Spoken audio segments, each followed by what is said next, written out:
Saya berikan satu rahasia besar ya.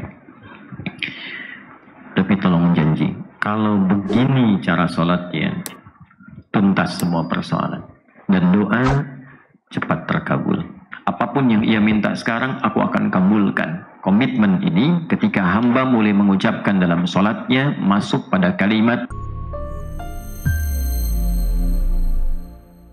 Kalau di Al-Fatihah itu, hak dan kewajibannya letaknya di ayat yang kelima itu. Iyyaka na'budu wa iyyaka nasta'in. Jadi kita meminta sesuatu, itu nasta'in. Permohonan kita kepada Allah. Tapi nasta'in, apa yang kita minta itu bisa diwujudkan kalau didahului dengan kewajiban yang kita tunaikan. Na'budu. Karena itu hadis qudsinya berbunyi, ketika kita mengucapkan atau haddatsana qala an Abi Hurairah radhiyallahu ta'ala anhu 'anil Nabi sallallahu alaihi wasallam qala Allah azza wa jalla qasamtu as-salata baini wa baina 'abdi 'ala nisfaini. Hadis riwayat sahabat Abu Hurairah radhiyallahu ta'ala anhu tersambung dari Nabi sallallahu alaihi wasallam, beliau menyampaikan, Allah Subhanahu wa ta'ala menyampaikan berfirman dalam hadis qudsi, qasamtu as-salata baini wa baina 'abdi 'ala nisfaini. Aku bagi hak dan kewajiban dalam sholat itu kepada dua bagian. Jadi ada yang menjadi hak Allah kepada hamba, haqqullahi 'alal ibad, ada yang menjadi hak hamba kepada Allah. Jadi hak Allah kepada kita, kewajiban kita yang harus kita tunaikan kepada Allah, hak kita dari Allah nanti menjadi kewajiban Allah untuk menjawab apa yang kita harapkan. Idza qala al-'abdu, dan ini akan dimulai komitmen ini ketika hamba mulai mengucapkan dalam salatnya masuk pada kalimat alhamdulillahi rabbil alamin. Qala Allah azza wa jalla hamadani 'abdi. Ketika hambaku mulai berkata dalam salatnya alhamdulillahi rabbil alamin, maka itu dijawab oleh Allah. Karena itu, kalau sedang sholat, betul-betul rasakan pada semua bagian tubuh kita, baik itu jasmaninya, rohaninya, ataupun aklaninya. Posisikan betul-betul kita itu sedang diperhatikan oleh Allah. Bahkan dijawab. Itu yang disebut ihsan. Nanti dalam sholat itu ada dua kondisi. Ada yang ingin dilihat oleh Allah Khaliq, ada yang ingin diperhatikan oleh makhluk. Yang ingin dilihat oleh Allah itu orangnya namanya muhsin, perbuatannya disebut dengan ihsan. Yang ingin diperhatikan oleh orang-orang lain selain Allah, oleh makhluk, itu disebut riya namanya. Itu yang sholatnya tidak memiliki nilai. Fawailul lil musallin alladzina hum an salatihim sahun. Ada orang lalai dalam sholat. Kenapa lalai? Alladzina hum yura'un. Karena seharusnya sholat yang ditunaikan itu dia merasakan sedang menghadap Allah dan diperhatikan oleh Allah. Tapi motifnya berubah, ingin diperhatikan oleh orang lain.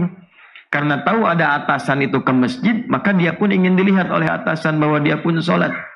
Karena tahu calon mertua itu ke masjid, maka dia gemar ke masjid. Supaya terlihat oleh calon mertua bahwa dia mendekati kesolehan gitu kan. Nah itu riya namanya. Sebaliknya, apa yang dikerjakan untuk dilihat Allah saja, baik itu dalam salat, baik itu dalam sedekah, baik itu dalam puasa, itu disebut dengan ihsan. Nabi SAW menyampaikan dalam hadis riwayat Muslim, nomor hadis yang ke-8, yang kemudian dikutip oleh Al-Imam An-Nawawi Ad-Dimashqi dalam salah satu risalah kitab beliau disebut dengan Al-Arba'in An-Nawawiyah. Ada 42 hadis, letaknya pada hadis yang kedua.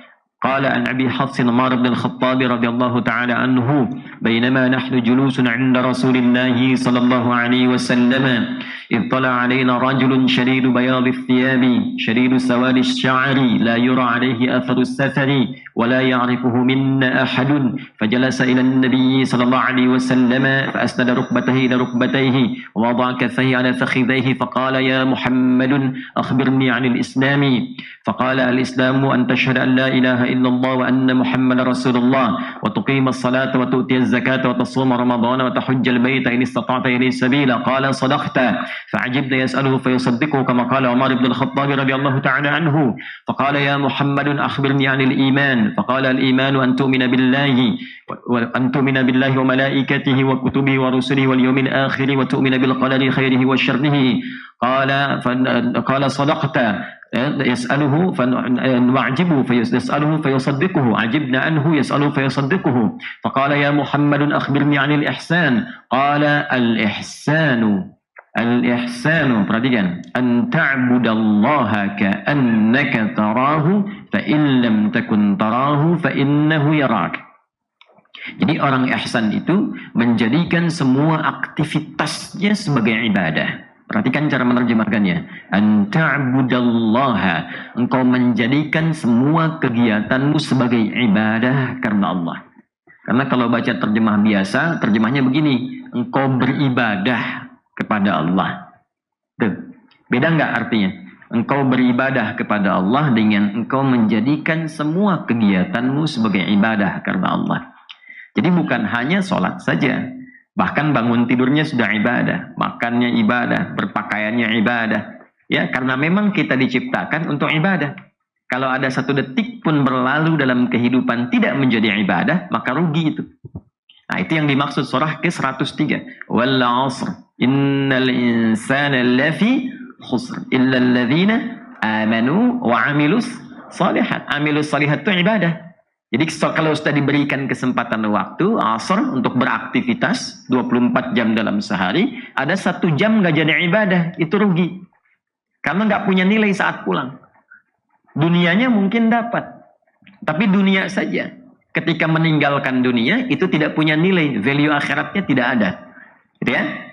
Karena itulah Allah menegaskan di Quran surah ke-51 ayat 56. Wa ma khalaqtul jinna wal insa illa liya'budun. Tidaklah aku ciptakan jin dan manusia itu kecuali, perhatikan terjemahannya, untuk menjadikan semua aktivitasnya sebagai ibadah. Jadi ibadah itu tidak akan ketinggalan dunia. Kalau minum ini kan dampak dunianya menghilangkan haus kan? Fungsi minum itu menghilangkan apa? Haus. Nah, sekarang dampak akhiratnya apa dari kegiatan minum ini? Kan harus punya nilai akhirat. Kalau enggak, bagaimana pulang ke akhirat mendapatkan bekalnya? Maka, kegiatan ibadah itu menjadikan minumnya tetap punya fungsi dunia menghilangkan haus. Ada tambah berkah di dalamnya. Berkah itu ziyadatul khair. Bertambah nilai kebaikannya. Artinya, minuman yang dikonsumsi ini akan berproses di dalam tubuh menjadi energi yang membimbing atau memberi kekuatan kepada orang yang meminum itu untuk berbuat baik. Itu yang disebut minuman berkah. Makanan berkah. Karena itu kita sering dengan sedikit tapi berkah. Maksudnya sedikit jadi energi menggerakkan kita berbuat banyak kebaikan. Itulah berkah. Nanti ketika kita meniatkan ibadah, niat itulah yang kemudian dituliskan menjadi nilai akhirat. Itu yang disebut hasanah namanya, yang pernah saya jelaskan. Quran surah ke-6 ayat 160. Man jaa'a bil hasanati falahu 'asyru amsalha. Ya, kalau kita kerjakan itu, kita misalnya ambil rumus Nabi. Idza quddimat ta'amu, ya, apabila hidangan itu telah ditampilkan, baik makanan, minuman dan sebagainya. Khudh bi yaminika ma yalik, ambil dengan tangan kananmu yang paling dekat denganmu, ambil. Ya, thumma sammillah. Au qul bismillah, ya, au qul bismillahirrahmanirrahim, atau kama qala Rasulullah sallallahu alaihi wasallam. Kemudian sebelum diminum sebut nama Allah. Bismillahirrahmanirrahim atau paling singkat bismillah. Nah, kalimat bismillahirrahmanirrahim itu yang menjadikan aktivitas minum menjadi ibadah. Itu yang menjadikan tertulis nanti 10 kebaikan. 10. Nah, 1, 2, 3 sampai 10 itu namanya ajrun. Jadi amal soleh itu mendatangkan ajrun. Akumulasinya disebut dengan hasanah. Ajrun itu bahasa kitanya pahala. Ya, pahala melekat kepada amal ketika amal itu menjadi ibadah. Amal yang menjadi ibadah disebut dengan amal soleh namanya. Maka kembali Allah berfirman, Inna hadzal Qur'ana yahdi lillati hiya aqwam wa yubashshirul mu'minina alladhina ya'maluna as-salihati anna lahum ajran kabira. Kabira hasanah di surat Al-Kahf. Kalau belum hafal jangan maksa. Ajrun kabira. Baik. Ya, antum baru di An-Naba, sabar ya. Baru 5 lagi. Ya, alhamdulillah. Nah, maka kembali hak dan kewajiban. Ya, saya ingin balikin lagi ke apa yang tadi telah kita mulai. Anda kan tadi katakan saat kita berdoa, Anda katakan amin. Lalu saya katakan amin itu setara dengan makna istajib. Istajib itu bisa muncul kalau ada hak dan kewajiban. Tadi kita masuk idza qala al-'abdu, kalau hamba berkata dalam hadis qudsi tadi, alhamdulillahi rabbil alamin. Nah, saya berikan satu rahasia besar ya. Tapi tolong janji. Ini antara kita saja di sini ya. Ya, sepakat? Kalau begini cara sholatnya, tuntas semua persoalan. Saya ulang ya. Kalau begini cara sholatnya, seperti yang diisyaratkan Al-Quran dan ditunjukkan oleh Nabi, tuntas semua persoalan. Dan doa cepat terkabul. Doa cepat terkabul. Maka yang harus dilakukan isyarat di hadis qudsi ini, ketika sudah mulai menghadap kiblat dan sudah mulai bertakbir, hadirkan sifat ihsan itu. Rasakan betul-betul diawasi oleh Allah. Jadi bukan sekedar menghadap ke arah kiblat, tapi nasnya memberikan kesan bahwa Allah itu mengawasi, bahkan menjawab setiap kalimat kita. Menjawab setiap kalimat. Jadi begitu kita mengatakan alhamdulillahi rabbil alamin, kata Nabi SAW, qala Allah azza wa jalla hamadani abdi, hambaku sekarang sedang memujiku. Wa idza qala al-'abdu ar-rahmanir rahim, jika seorang hamba mulai berkata ar-rahmanir rahim, qala Allah azza wa jalla, Allah menjawab lagi, asna alayya abdi, hambaku sedang menyanjungku. Wa idza qala al-'abdu maliki yaumiddin, ketika hamba berkata maliki yaumiddin, qala Allah azza wa jalla, Allah menjawab majjadani abdi, hambaku sedang mengagungkanku. Sekarang perhatikan, ini kuncinya. Wa idza qala al-'abdu iyyaka na'budu wa iyyaka nasta'in, dan jika hamba berkata iyyaka na'budu, ya Allah, sekarang ini betul-betul hamba hanya fokus menyembahmu saja. Hanya engkau yang hamba sembah. Hanya engkau yang hamba pertuhankan. Hanya kepada engkau hamba mengabdi. Abdi itu kan dari kata abdun. Mengabdi itu menghamba. Ya, sepenuhnya. Dengan penuh segala ketaatan, kekuatan, dan aspek-aspek yang lainnya. Lalu kita katakan wa iyyaka nasta'in. Dan hamba seperti engkau telah ketahui ya Allah, hamba memiliki permohonan, hamba punya persoalan dalam kehidupan, dan hanya kepada engkau hamba memohon solusi. Gitu. Jadi dasar kita diperintahkan sholat bukan sekedar terhubung dengan Allah, tapi untuk mendapatkan rahmat Allah. Rahmat pertama yang Allah berikan dalam sholat, ini rahasianya. Rahmat pertama yang Allah berikan dalam sholat adalah menuntaskan persoalan yang kita rasakan dan dibawa dalam sholat. Karena itu panggilan perintah sholat pertama dalam Al-Quran itu adalah mencurhatkan persoalan yang kita rasakan sebelum sholat. Itu ada di Al-Baqarah ayat ke-45 sampai 46. Wasta'inu bis-sabri was-salah wa innaha lakabiratun illa 'alal khashi'in. Dan jika Anda punya masalah dalam kehidupan, dan tidak ada yang tidak punya persoalan, setiap kita pasti punya masalah. Tadi sholat subuh tidak? Tadi. Kalau saya waktu subuh tuh sholatnya tuh. Baik.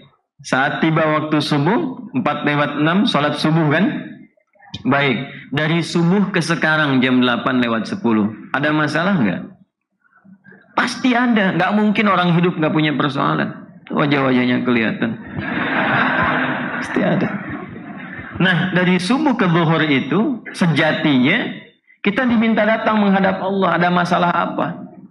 Dan Allah sudah maha tahu dengan itu semua. Cuma kan kita dituntut untuk menunjukkan pengabdian kepada Allah. Hamba bukan kamu. Itu maksudnya. Ketika kita menyatakan kami hamba ya Allah, lalu kita sujud, ruku', sujud, bahkan sebelum ruku' dan sujud diapresiasi dalam berdirinya pun ketika datang menghamba. Itu harus diapresiasi. Pemberian pertamanya rahmat. Karena itu kita mulai dengan Bismillahirrahmanirrahim. Rahim. Makanya ketika akan mengabulkan, rahmat Allah diberikan. Perhatikan jawaban hadis kutsinya.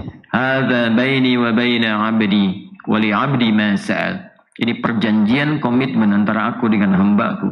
Kalau hambaku benar salatnya sampai kalimat ini, iyyaka na'budu wa iyyaka nasta'in, apapun yang ia minta sekarang aku akan kabulkan sepanjang bermaslahat itu untuk hidupnya dunia akhirat. Dan ini yang menjadikan Nabi Zakaria memanfaatkan momentum berdiri dalam sholat ini, minta kepada Allah bahkan yang mustahil menurut manusia. Dihukumi istri beliau menofus dan mandul, tak mungkin punya keturunan, maka meminta dalam sholat dalam keadaan berdirinya. Begitu benar permintaannya dan itu diviralkan untuk kita ikuti kemudian. Maka apa yang terjadi? Fanadathul malaikatu wa huwa qaimun. Qaimun itu berdiri. Ya, masih berdiri, belum selesai salatnya. Fanadathul malaikatu wa huwa qaimun yusalli fil mihrab annallaha yubashshiruka bi Yahya. Jadi baru selesai doanya di ayat 38 surah Ali Imran, baru selesai doanya langsung turun jawaban. Nah, itu kemudian yang kita katakan dengan amin. Jadi amin itu ada komitmen dulu. Tadi di awal saya katakan semoga kita dirahmati dan diridhai. Anda katakan amin. Apa usaha Anda untuk mendapatkan rahmat itu? Jadi kalau tidak pernah ada usaha, tapi amin sampai kiamat kurang 2 hari, susah. Sehari lagi buat taubat kita bahwa selama ini ada yang tidak tepat gitu. Apa usahanya untuk mendapatkan ridha Allah? Anda ingin mendapatkan ridha Allah, tapi Anda bekerja di tempat yang tidak diridhai Allah. Anda ingin mendapatkan rahmat Allah, tapi Anda berperilaku yang jauh dari rahmat Allah. Bagaimana rahmat itu bisa turun? Nah, ini yang kita koreksi pertama kali. Karena itu, sebelum kita memulai, ini majlis insya Allah penuh dengan rahmat dan ridha Allah, yang bahkan diperintahkan pada malaikat untuk bisa menghadirkan itu. Hadis riwayat Ibnu Majah rahimahullahu ta'ala dari Abu Darda radhiyallahu ta'ala anhu dari Nabi sallallahu alaihi wasallam qala man salaka tariqan yaltamisu fihi ilma sahhalallahu lahu tariqan ilal jannah wa innal malaikata la tad'u ajnihataha ridan li talibil ilmi. Allah memerintahkan pada para malaikat kepada setiap orang yang akan menuntut ilmu, bentangkan sayapmu, berikan ridha kepada mereka. Siapa yang diridhai itu adalah orang-orang yang meniatkan ikhlas karena Allah dalam pembelajarannya.